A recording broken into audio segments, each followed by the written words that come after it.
Morning, guys. Well, today we're just starting to get our woodshed filled up with wood. It's getting that time of year where it's going to cool right down, and we need to have plenty of wood for this outdoor boiler, and so that's what we're doing today.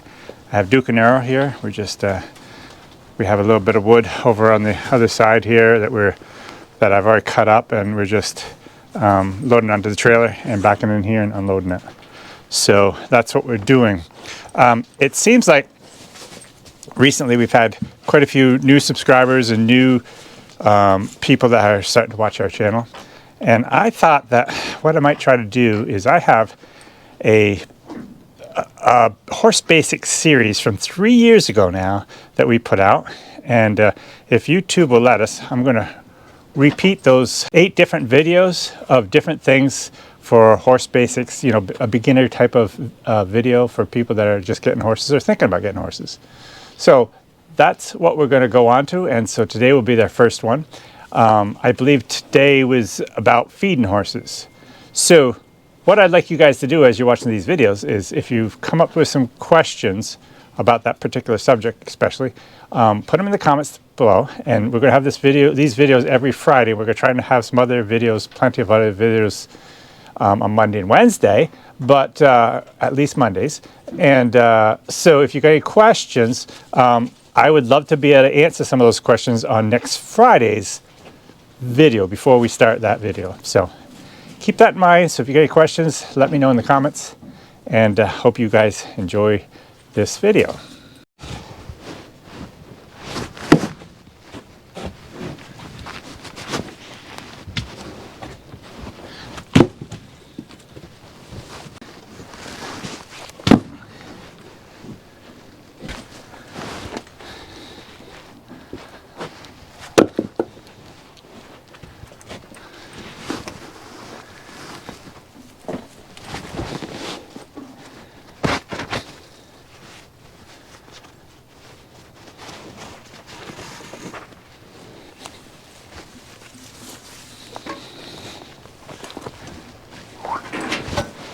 Got that.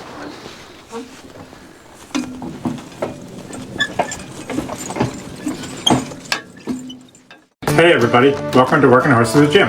I'm Jim, and I've spent the last 40 years farming and logging with draft horses. In this 7-part series, I'm going to be covering some of the basic essentials of owning and caring for draft horses.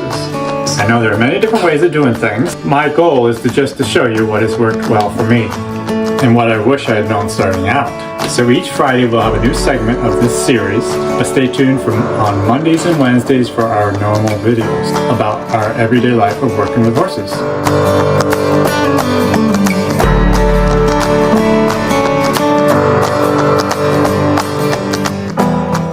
Hi everybody. Today we're going to start our new series on basic horse things that you need to know. I am going at this series as if there are new people out there that are thinking about getting some horses, or maybe they've got horses and they're still aren't really sure what to do about how to feed their horses. I'm going to show you how I feed my horses, and I've been doing this for years and it's worked really good, and over the course of all these years I've been using horses, I've really changed my feeding very little, and I'm not at all saying this is the only way to do it. There's so many different ways to feed, and there's probably ways better than mine to feed horses, but all I can do is share what I've done over the years, and it has worked great for me. I think it's so important, and I'll probably mention this several times in these series, to have a mentor or somebody that's close by that you can talk with that has some experience with horses. He doesn't have to be someone that is actually using horses even today. He could be an older gentleman that used to do it, and he could still be a tremendous help for you as a mentor. And if you could possibly find somebody like that, it'll help you out in so many ways. And I don't want to, you might have a mentor now that has taught you a lot of things already, and I don't want to overstep my bounds in saying my way is better than his way is. That's not my intention at all. And also, even in the process of me trying to teach this stuff to you guys. I hope that through the comments and what you tell me in the comments, that I can actually learn quite a bit myself. We are never too old to learn, and the more we can learn, the better. And so that's what we should all be striving to do, and realize that nobody knows it all, and nobody's a true expert in this whole subject. Also, I'm thinking as I make these videos, and I'm going to have a series of them, when I go to my next video, I may jump back to my previous video because I might have thought of something in that week that I forget to share with you, and I'll try to bring that back in. Also, if you have some questions and comments on, for example, on feeding, like I'm doing this week, then I might be able to answer some of those questions in next week's videos at the start of the video. So like I said, what my goal is to kind of base this towards somebody that's just planning on buying horses and wants to know how to go about these things. So when you buy a horse, the first thing you need to have is a place to put him. Now that might be a barn, that may just be a shed. In the summertime, it could just be a pasture. But you need some place to put this horse. So many people have got the horse before the car, I guess I should say. That's not the saying, but they'll actually get a horse and have no place to put it, no idea what to do with it. So these are some of the things I hope to share with you. So you need a place to put it. In summertime, like I said, you could have just a pasture, and depends on where you live, that might be all you need year round. But I live in northern New York, and up here it gets pretty frigid winters, quite cold, and sometimes we get a lot of snow. Not so much, is not too far from us. We're not really in what you call a snow belt, but it is very cold. So I have my barn, and you've seen that in a lot of my other videos, and if you want to look back, you can. I'm not going to talk a lot about barns, and I will say a few things that so often when people talk about barns, they're talking about either straight stalls, which is what I have, or box stalls. And the straight stalls is my preference, but I also really like a box stall or two, and I'm actually hoping I'm extending my barn and putting one or two box stalls out there. So when you get a horse, what do you need? What do you need for feed to feed this animal? Like I said, if you get a horse in the summertime and you get pasture, you can put her out of pasture, and that's really all a horse needs in the summertime. Some people feed them grain, but if they're just going out to pasture, that's really all they need. I guess I'm not really targeting the people that just want to have a pasture horse, somebody that just wants to look at a horse. I'm targeting more the people that actually want to work with their horses, draft horses mostly, that are thinking as I think, that we want to use them for all kinds of different farm work, maybe some farming, maybe more than likely on a lot smaller scale than I do, but still using their horses. So when you're going to use a horse, especially a draft horse, you need to have a place to bring him, even if he's on pasture, to get harnesses on and get him geared up to go out and work. As these videos progress, I hope to show things like how to harness horses, what are the parts of the horses. Even at the end of this series, I hope to actually drive them around and show you some things about that, more on the beginner scale of things. Brenda is here filming with me today. Say hi. Hello. And I'm hoping that she'll throw in some help me out, because so often when I'm doing a video, I've done this for so long, it's difficult sometimes to actually think what it was like when I first started, but that's what I'm going to try to do. So let's start with, actually I did a video quite a while ago now of the 5 most important things, I think something like that, of feeding, and I would even tweak that video a little bit if I had that chance. But for everybody that has a horse, one thing you pretty well have to have, I don't know how you get along without it, is hay. Now hay is something that for myself, I prefer first cutting hay, and I know I'm trying to talk to beginners, so even that's a whole subject in itself. You've got first cutting, you got second cutting, you got third cutting, you got grass hay, you got clover hay, you got alfalfa hay. It just goes on and on and on. So what I'm going to tell you is what I do. I usually, almost always, just feed first cutting hay, and it's a grass type of hay. A lot of timothy, a little bit of clover in there. And I'm very fussy when I make hay. I do not want any hay that is dusty, and I want to strive for that nice bright green. I don't want anything rained on if I can possibly help it. So that's what I strive to do. And what does the dusty hay do to horses? Well, you don't want dusty hay because it'll give them what they call heaves, and heaves are just a respiratory problem, and you definitely don't want that. So you want to feed the very good hay if you can. Let me get a bale right now.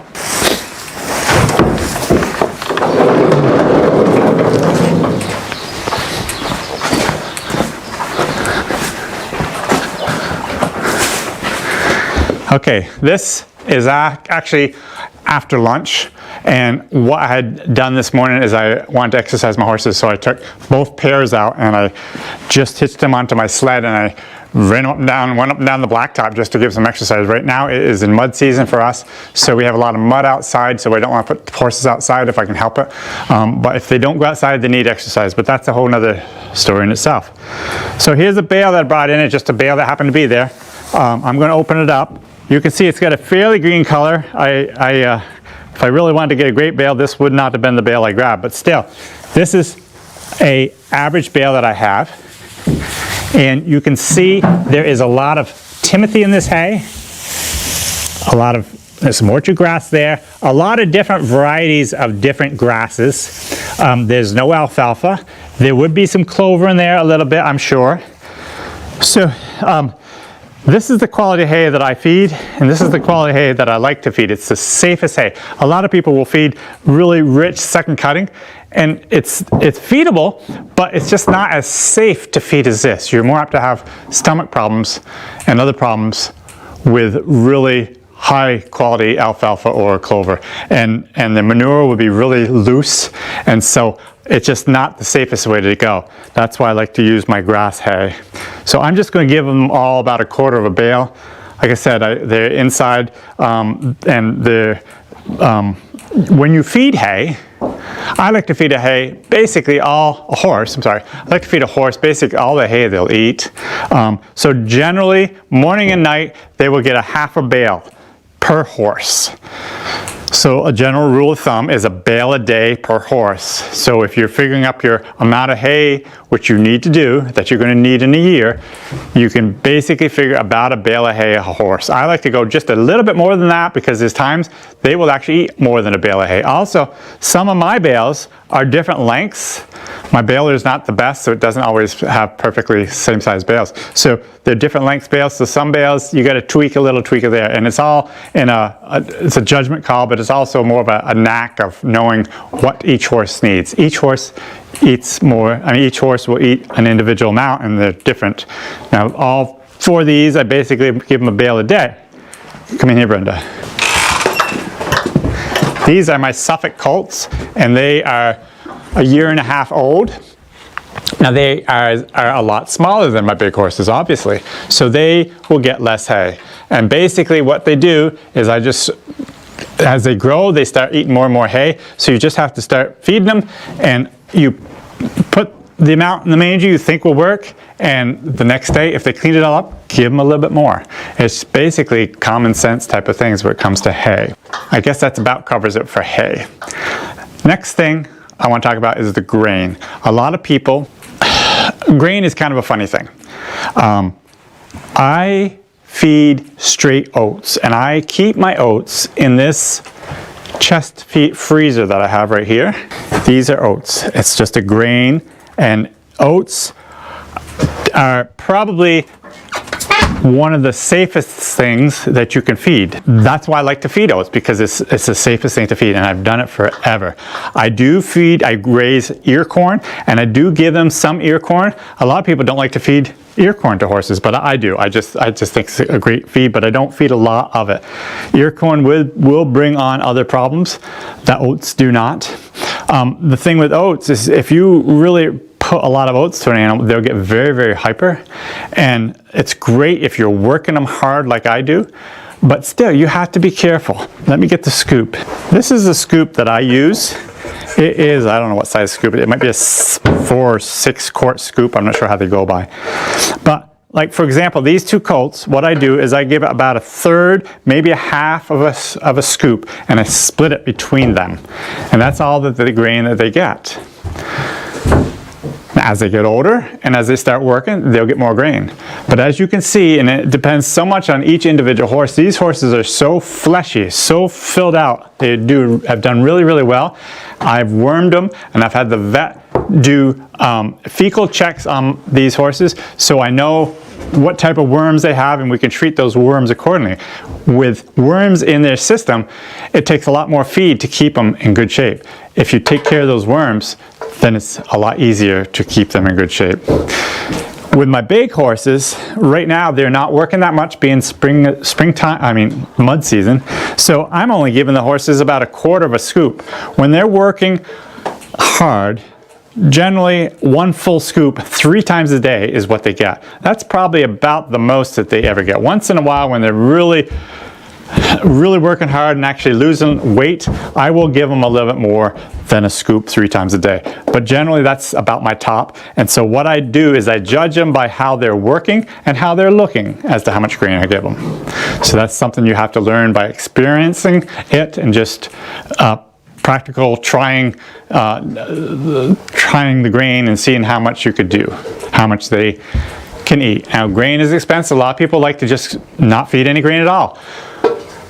Well, horses can survive quite fine without grain. Out in the wild, they don't have any, they have to do on wild grasses all their lives. But there's something about just a hay diet on a horse.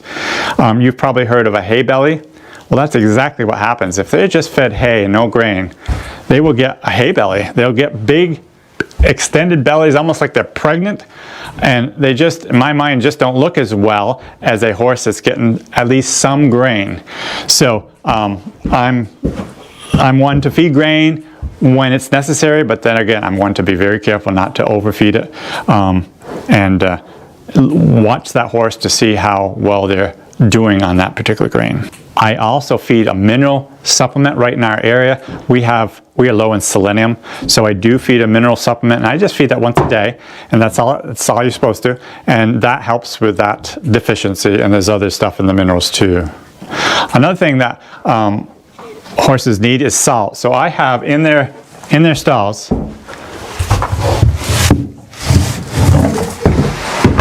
you can buy at Tractor Supply or many places these blocks of salt. These are 50-pound blocks of salt, and they just keep licking them, and they get smaller and smaller. Earl's got his broken into 2 pieces, and that's the small piece. So his is getting down kind of small. But since they're in the manger, they stay there, and they're in front of them, you know, all the times they're in the barn. Now these horses are outside quite often. If it wasn't such a sloppy mess even today, they would be outside. But if they go outside today, they just go roll in that mud, and they're awful. But I do not keep them in the barn for long periods of time. If they're out inside for one day, the next day they either get exercise definitely, or they go outside, even if they roll in the mud, and we have to go to clean all the mud off them, and sometimes they get really bad. Let me just feed this hay, and I want to water Lady, and that's probably about all we'll do. So what I'm doing is I just grab about a half a bale,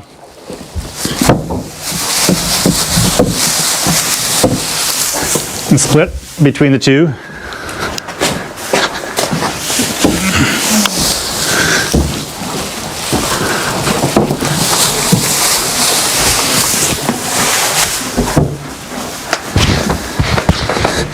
That's not the way I do it. I go into each stall because I can't throw it like that. That is true. And if I had horses that weren't so well used to me, I would go into the individual stalls one at a time, because that is a process of training them, because you're going in and out of the stall. We'll talk about more about that as we go on with these other videos. But I want to water Lady because she's the only one I haven't watered. And like I said, I'd taken them out this morning and worked them a little bit. And they were hot when they came in, so I didn't give them their full amount of water. And now I'm going to give them their full amount of water. A lot of people will say, well, you've got to have, or you should have, water buckets in every individual stall. And there's a lot of truth to that. I admit that. I don't.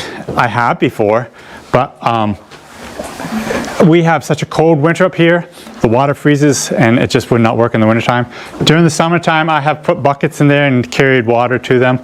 But I don't know, I've had such good luck letting them out and drinking their water, and by doing it, I know pretty well exactly what they're drinking, and it just gives me a really good indication of how well they're doing. And I don't know, I've had pretty good luck with keeping my horses in good shape, so that's probably what I'll continue doing, although it's still, in my mind, a good way to do it also. Go ahead. Moira.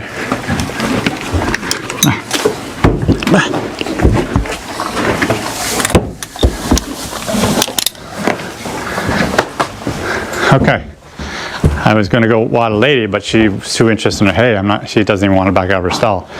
But I do want to show you here my water tub. And I try to keep it clean, although it needs to be cleaned out again. It's got some stuff in the bottom. But this is the water tub that way I will bring them all to. Matter of fact, I'm sure my colts will drink, so let's bring one of them over. And Brenda, why don't you get Earl? So Brenda's going to get Earl and bring him out. I didn't give them any hay, so they're going to be more willing to drink water. But that's a good lesson right there too. Horses, you've heard the saying, you can lead a horse to water, but you can't make them drink. And that is so true. Brenda, why don't you let Duke right out also? They can both drink. And quite often, I will water a team at a time so they both come out and drink because they're used to that and they drink good that way.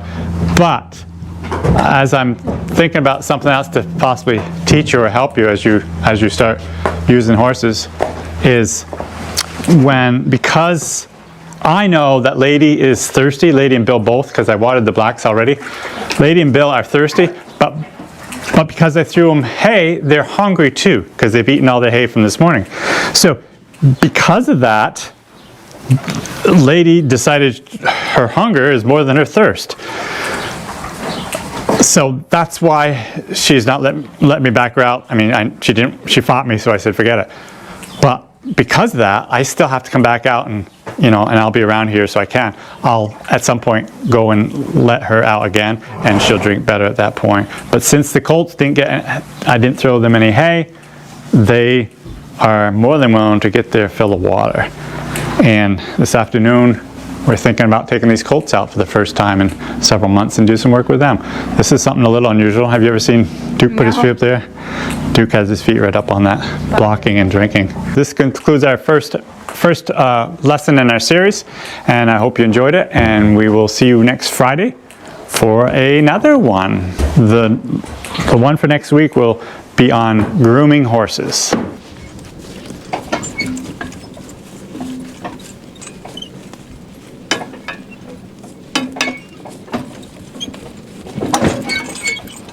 Oh. Well, guys, what do you think of that video? It's amazing. 3 years ago is when we did it, and my barn is like brand new, and now it's kind of, well, not worn out, but definitely doesn't look the same. And we have different horses. The Percherons are gone, and but they were there when I did this video, of course. And so anyways, you guys, if you got any comments, put them in the comments below, and don't forget the calendars if you're interested, and we shall see you next day. Have a great day. Bye.